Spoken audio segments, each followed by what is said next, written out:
Definitely, with the Chief PNP and the members of the HSS, CIDG, we will make sure that she's safe and secure while in our custody.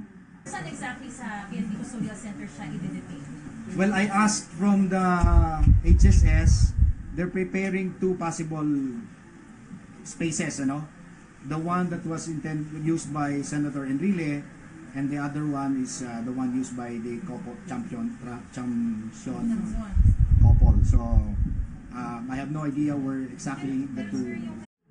Meron pong regulation ang custodial center, but definitely the lawyer will be accessible to her 24/7. The family, meron pong visiting hours at may limit po yan. So susundin po natin yung established regulations of the custodial center. What about members of her party, for example? For example, if the former president wants to... Then, what I know is they have to write the Chief PNP, and those that would like to go there would have to inform the Chief and the approval of the Chief PNP para maka-access. In the past, we have detained a sitting senator.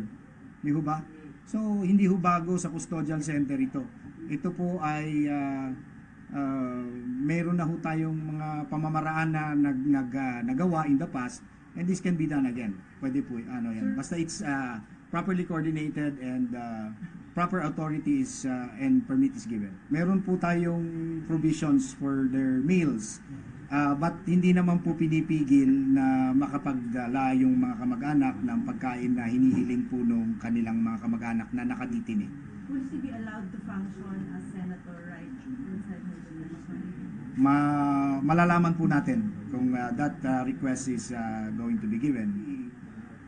Very cooperative po si Senator De Lima during the booking process. Mabilis, kaya mabilis pong natapos.